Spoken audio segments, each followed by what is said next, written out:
se hizo furor de los nómadas digitales que venían a la Argentina a trabajar. Y claro, ellos recibían un sueldo, no sé, por decir 1.000, 2.000, 3.000 dólares y vivían como reyes en Argentina porque comer afuera era muy barato, digamos, todo en un regalo. Pero eso a consecuencia de que, del empobrecimiento absoluto de, de la población. Y claro, financiamos a los nómadas digitales con inflación. Ridícula. Bueno, ahora las Mm. cosas cambiaron. Ya, como te dije, no hay más emisión. La inflación se cayó al 2% mensual, más o menos, 1,5, 2. Eh, bueno, el presidente dice que la quiere llevar a cero en el corto plazo. Y ahí, bueno, muchos nos dimos cuenta, bueno, los bitcoins ya lo sabíamos, pero la inflación es un fenómeno en todo momento y lugar, es un fenómeno monetario. Si no imprimís dinero, no hay inflación. Es asombroso.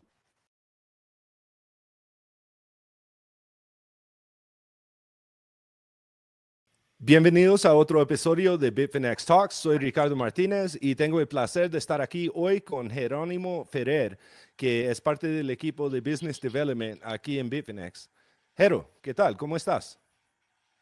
Buenos días, Ricardo. Un placer volver a encontrarte y charlar de estos temas que tanto nos apasionan. Muchísimas gracias para llegar a la entrevista, Jero. Para empezar, te quería preguntar, Jero, ¿cómo es que empezaste con este tema de criptomonedas? Bueno, es una larga historia, pero allá por 2014, 2015, en la Argentina teníamos un proceso de control de capitales. No se podía enviar dinero hacia o desde el país. Era complicado. Y yo tenía un trabajo de administrar propiedades que, bueno, por una de estas plataformas que se alquilan propiedades, como se llaman, temporarios para turistas. Y bueno, trabajamos con mucha gente del extranjero y yo trabajaba para un propietario que estaba en Europa, en Italia. Y podíamos hacer toda la operatoria de los alquileres, todo eso, pero él no me podía pagar mi sueldo. Entonces, bueno, me puse a investigar y vi, no sé cómo, di con Bitcoin, una herramienta para enviar dinero internacionalmente. Lo probé, hicimos la prueba que me envió, yo fui a un kiosquito, alguien me dio pesos argentinos y pude pagar mis cuentas. Y ahí me di cuenta que pude romper todas las restricciones gubernamentales de forma totalmente legal, sin riesgo y a un costo ínfimo. Entonces fue como, wow, esto va a ser grande. Y bueno, así me metí en el mundillo y empecé a caer en la madriguera de conejo y no parar más. Y como más o menos, ¿cuál año era eso cuando ocurrió? Y eso fue 2014, 2015. Wow, ok, llegaste temprano entonces. Sí. Y Argentina tiene como una historia muy interesante con el Bitcoin. Hay bastante minería ahí, hay proyectos de billeteras, hay el sidechain de Rootstock. Um, ¿Por qué crees que los argentinos se dedicaron a Bitcoin tan temprano en la historia de Bitcoin? Yo creo que, que nuestra historia económica, financiera y monetaria nos ayuda a entender muy temprano todas estas cosas que Bitcoin arregla, ¿no? Que los Bitcoins decimos que Bitcoin arregla esto. Bueno, nosotros vivimos una inflación galopante, nuestra moneda dejó de ser moneda en un momento, los pesos te quemaban.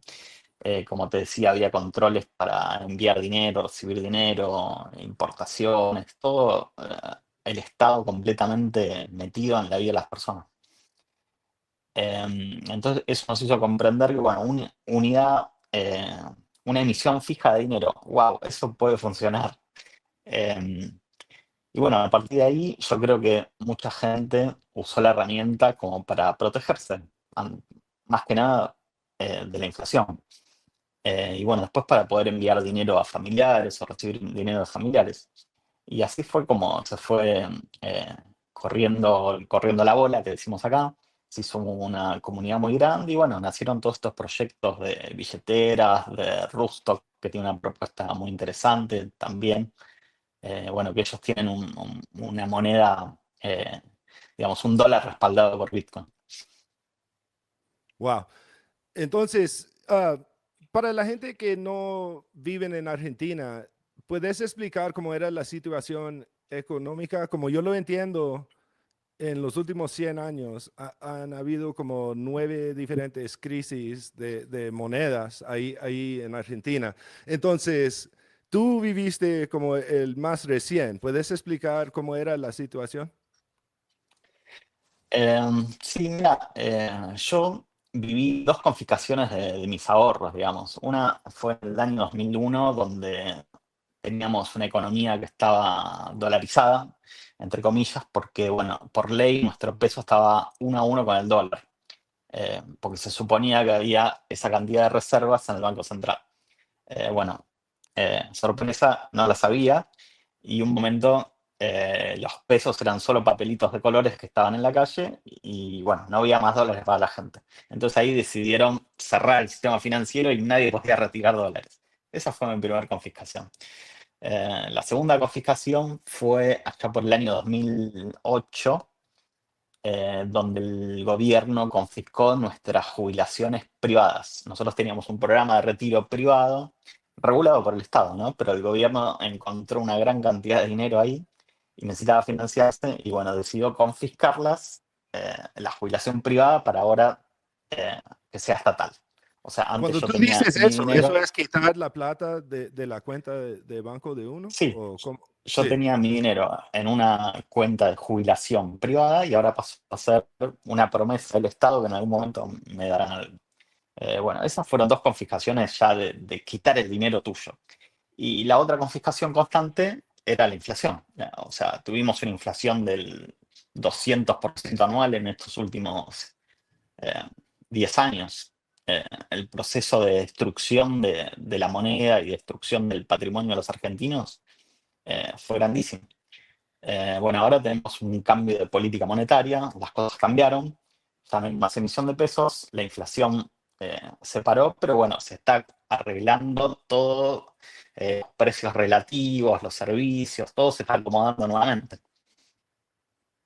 Yo estaba en Buenos Aires como u- unos meses antes que Milei se hizo el presidente.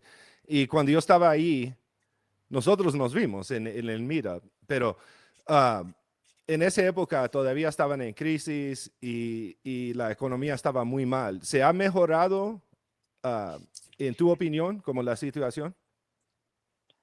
Sí, yo recuerdo, o sea, tenemos muy poca memoria, pero esto fue hace 2 o 3 años y me acuerdo que no había combustible. Claro, el combustible valía 35 centavos de dólar. Entonces ibas a las estaciones a abastecerte de combustible y no había. Entonces, bueno, era toda una carrera a ver quién podía cargar el combustible para seguir trabajando, ¿no? La semana, porque uno tiene que hacer las cosas que su trabajo, ¿no? Ujú. Lo mismo en los productos de supermercado, teníamos precios máximos, o sea, sí, precios máximos. No se podía vender el aceite a tanto X precio. Entonces, bueno, los supermercados limitaban a 2 litros de aceite por persona por compra. Entonces tenías que llamar a tus amigos, a tus familiares para juntar más litros de aceite. Y bueno, así, era toda una aventura. Los sueldos estaban por el piso. La verdad, se hizo furor de los nómadas digitales que venían a la Argentina a trabajar y claro, ellos recibían un sueldo, no sé, por decir 1.000, 2.000, 3.000 dólares y vivían como reyes en Argentina porque comer afuera era muy barato, digamos, todo en un regalo. Pero eso a consecuencia de que, del empobrecimiento absoluto de- de la población. Y claro, financiamos a los nómadas digitales con inflación. Ridícula. Bueno, ahora las Mm. cosas cambiaron, ya, como te dije, no hay más emisión, la inflación se cayó al 2% mensual, más o menos, 1,5, 2. Eh, bueno, el presidente dice que la quiere llevar a cero en el corto plazo. Y ahí, bueno, muchos nos dimos cuenta, bueno, los bitcoins ya lo sabíamos, pero la inflación es un fenómeno en todo momento y lugar, es un fenómeno monetario. Si no imprimís dinero, no hay inflación. Es asombroso. ¿Qué es el papel del USDT o de otras monedas estables en Argentina? Yo sé que son muy populares, hay bastantes lugares donde uno puede pagar directo o para cambiar USDT a pesos argentinos es muy fácil. ¿Podrías como explicar cómo es esa situación, por favor? Sí, en Argentina se hizo muy popular el uso del USDT porque, claro, los pesos, la moneda nuestra, los pesos argentinos se derretían a una velocidad asombrosa. Entonces la gente lo que primero veía que era un poquito más estable era el dólar. Entonces, bueno, los argentinos como que estamos cableados en dólares, dólares, dólares, dólares. Sí. Y claro, el dólar físico, esto es muy interesante. Los argentinos somos uno de los países con la mayor cantidad de billetes de dólares físicos de $100 en el mundo, ¿no? Entonces, claro, la gente desesperada por deshacerse de los pesos para ir a comprar dólares. ¿Qué pasaba? El billete físico es más complicado. Tenés que ir, llevarlo, traer, guardarlo. Es falso, no es falso. Después está la diferencia del billete cara chica, que te lo cotizan un poco menos que el azul, porque, bueno, la historia, acá hay un montón de billetes viejos, un montón. La gente grande tiene billetes del Washington de la cabeza chiquitita, ¿no? ¿Te acordás? Bueno, que en Estados Unidos no se ve mucho. Bueno, entonces el USDT vino a reemplazar esa demanda de billetes físicos, hacerlo mucho más fácil, mucho más accesible. Le mando pesos por la cuenta de banco, recibo USDT en 2 minutos, USDT que son imposibles de falsificar, que los puedo transportar a cualquier lugar del mundo donde vaya. Y bueno, eso me hizo mucho más fácil, nos hizo mucho más fácil a los argentinos protegernos, por lo menos contra la destrucción del peso, porque sabemos que el dólar también se destruye a una velocidad mucho menor que la del peso. O sea, lo que el peso se destruye en un año, el dólar se destruye en 50, 70 años. Entonces, bueno, eso hizo que los argentinos tuviéramos una demanda asombrosa por el USDT. Y sí, tenés mucha gente bueno, te los vende, te los compra. Hay un mercado muy líquido del USDT en Argentina. Y en tu opinión, el USDT, porque es parecido a un dólar, es más accesible a una persona que no está muy interesado en cripto, solo está usando como una moneda digital como si fuera herramienta. Sí, o sea, es el primer paso, ¿no? Te abre una puerta. Como te decía, nosotros al no tener moneda era como, eh, bueno, tengo mi ahorro, lo que pude guardar, lo que pude ahorrar para fin de mes, lo puedo guardar en una moneda estable y después puedo salir a vender un poquito para comprar el aceite, la leche, el pollo, la carne. Esa fue la herramienta fundamental para protegerse de la inflación. Em, bueno, y hoy la gente lo usa, o sea, a lo que quería llegar era que en muchos países vas de tu moneda real, por ejemplo, en Brasil pasás del real al Bitcoin, o en Colombia pasás del peso colombiano al Bitcoin. Bueno, acá como que tenías un paso extra. Tenés que pasar del peso al USDT para estar tranquilo un rato y después podías empezar a aprender de Bitcoin y cómo funciona. Pero digamos, el paso obligado era el USDT. Entonces, bueno, la demanda era brutal y bueno, la oferta venía a subir esa oferta. Pues eso es súper interesante también. Muchas gracias. Tú vas a asistir a Crypto Latin Fest. ¿Qué pueden esperar la gente de Crypto Latin Fest? Bueno, estoy muy emocionado, primero por volver a Colombia, que es un país que siempre me gustó. Todavía no tuve la oportunidad de ir a Crypto Latin Fest, pero me dijeron que es bueno, lo que dice, ¿no? Es un festival de criptomonedas y gente asistiendo a aprender, a divertirse y a pasar bien. Eh, Estoy con mucha ansiedad por ir y creo que va a haber, bueno, muchísimas charlas interesantes y aparte tenemos un especial de Bitfinex que es el Bitfinex Business Day, que va a ser el 20 de agosto. Ahí vamos a estar hablando bueno, de todas las herramientas que ofrece Bitfinex, de tokenización, de proyectos, de cómo financiar proyectos. Todo esto es una etapa nueva que se viene donde las empresas pueden acceder a financiarse en estos mercados difíciles que son en la TAM. O sea, los mercados financieros están como restringidos, tienen poca liquidez. Bueno, Bitfinex nos va a ofrecer una herramienta para poder que las empresas se financien, emitan sus propios tokens. Se va a poner muy interesante. Jero, con el nuevo presidente en Argentina, ¿cómo ves como situación regulatorio? ¿Es más positivo en este momento que antes? Sí, o sea, el proyecto político de nuestro presidente se basa en la libertad. Eh, Todavía falta mucho por hacer porque venimos de un proceso de supercontroles excesivos, entonces hay que ir desarmando toda esta área de regulaciones y cosas que al final casi que ni se cumplen. Entonces, bueno, se está avanzando en desregular y desarmar todas estas trabas para que la gente pueda sencillamente hacer negocios, pueda comerciar libremente y pueda buscar maximizar su capital, sus beneficios. Es más fácil trabajar en libertad que con tanta regulación. Habían dos anuncios que yo escuché que me parecieron muy interesantes. Uno era que creo que mi ley firmó como una ley que dijo que cualquier criptoactivo se puede usar como medio de intercambio, como de negocios privados. Y después, segundo, que iba a abrir como para las empresas que se registran como empresas con licencia para operar. Ah, ¿Cómo ves esos dos cambios? Que hay muchos negocios que ya están empezando en este camino de cripto después de esos anuncios, ¿o no? Em, sí, o sea, antes nosotros estábamos, o sea, todo el mundo estaba obligado a comerciar por pesos. Vos querías arrendar tu departamento, tenías que recibir pesos y bueno, la inflación era terrible, entonces al final no recibías nada al final del contrato. Milei lo que hizo fue romper todas estas reglas, que cada uno pueda pactar libremente la moneda de intercambio y la denominación del contrato. No sé, quiero alquilar mi departamento por 500 USDT mensuales o por 0. No sé, Satoshis X el mes con Bitcoin. O sea, eso ya está vigente y se puede hacer.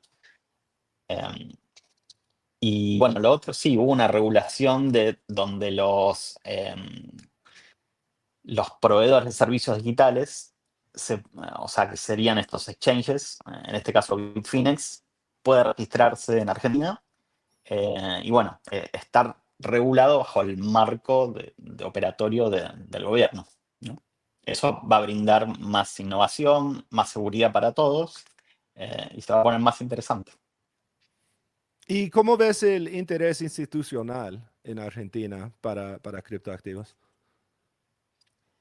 La Argentina está descubriendo que se puede empezar a hacer negocios en Argentina. Veníamos de un momento donde todo el mundo se escapaba, agarrabas un dólar y lo guardabas abajo del colchón, te ibas a hacer negocios en otro lado. Yo creo que hoy se está dando vuelta este proceso, empiezan a verse cada vez más negocios, eh, construcciones, o sea, hay un montón de emprendimientos nuevos, todavía es incipiente, ¿no? Ujú. Porque hay mucha gente que está esperando a ver qué pasa, pero los que primero llegan son los que más van a aprovechar el cambio, ¿no? Em, y sí, teníamos un montón, hay un montón bueno, de exchanges, de negocios de criptomonedas, y yo creo que eso se va a empezar a ampliar. Va a haber cada vez más oferta y más libertad para poder trabajar en este tipo de proyectos. Sobre todo, bueno, con tokenización de activos, yo creo que la gente va a poder eh, financiar su empresa a través de estos tokens de su propia empresa, de su negocio.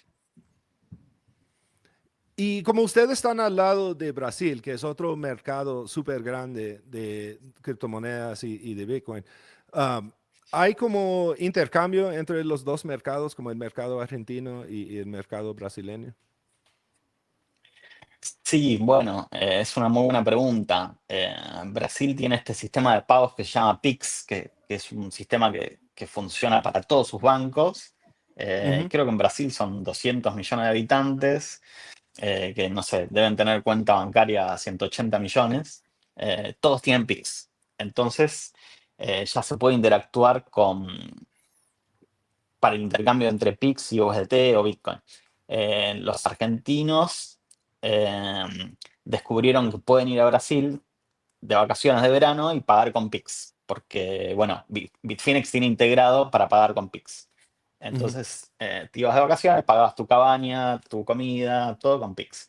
Y lo mismo le pasa a los brasileños. Los brasileños llegan a Argentina, ellos tienen lo mismo que nosotros, porque cuando usamos nuestras tarjetas de crédito, tanto los brasileños como los argentinos, nuestras tarjetas locales, te cobran un impuesto. En Argentina creo que es del 30%, y los brasileños tienen del 8 o del 6, algo así. Entonces, claro, es más caro pagar con reales o con pesos argentinos en el exterior, te cobran un impuesto. Pagando con Sí. Pix, eh, te ahorras ese impuesto, entonces es directamente. Y al comerciante es mucho más beneficioso porque primero recibe la cantidad que dijo y la recibe a los 3 minutos. Y no que la tarjeta, que el procesamiento, que los 45 días, que la comisión. Entonces es beneficioso para tanto el comerciante como el consumidor, y bueno, tanto para brasileños como para argentinos. Y como yo lo entiendo, como se convierte instantáneamente a reales y también puedes como recibir Bitcoin, como si alguien te paga en reales, como te puede convertir instantáneamente a Bitcoin. ¿Es verdad o no? Sí, sí, o sea, depende del procesador de pagos que tengas con Pix. Bueno, en este caso en Bitfinex creo que te va Yo estoy directamente a hablando USDT. del Truther, de, del Claro. billetera Ah, Truther. bueno, Sí, sí, también. Sí, que sí, está tenés como... las dos opciones. Sí, Vos lo ok, configurás y decís, bueno, los reales que recibo me los convertís en Bitcoin o en USDT. ok, por supuesto. Jero, hay algo que no te he preguntado, que es importante, que quieres decir Ujú. de la comunidad de Bitcoin y cripto en Argentina o de Crypto Latin Fest. Sí, no, bueno, nosotros tenemos, yo sé que en Argentina hay una comunidad muy vibrante, tenemos varios encuentros, así meetups o mensuales, hay unos que lo organiza la ONG Bitcoin Argentina, se organizan todos los 21 en distintos lugares, y bueno, yo siempre participo, estoy muy contento con eso. Después, bueno, hay otro que se llama Bitcoin Night, donde la idea es bitcoinizar un restaurante o algún lugar para comer. Entonces vamos los bitcoiners y pagamos en satoshis nuestra comida. Eh, y hay varios, así, hay una, bueno, va a ser la BitConf, va a ser en noviembre, que es la conferencia más antigua y más grande de Latinoamérica sobre Bitcoin. Y bueno, contentos los argentinos que vamos a ir a Crypto Latin Fest también. Hay varios de nosotros que vamos. Creo que la Bitcoin no solo es el más antiguo de Latinoamérica, pero del mundo, como era como el primer conferencia de Bitcoin, Sí, si sí, es estoy una de las correcto. más antiguas del mundo, Sí, de Latinoamérica seguro, y es la más grande de Latinoamérica, eso sí. sí. Pues, Jero, muchísimas gracias para llegar a la entrevista. Era un placer hablar con usted sobre Bitcoin, la comunidad ahí en Argentina y también Crypto Latin Fest. Excelente, Ricardo. Muy contento de haber compartido este tiempo con vos. Por supuesto, nos vamos a ver ahora dentro de poco en el Crypto Latin Fest, y vamos a ver todas las cosas interesantes que van a suceder ahí en esta conferencia.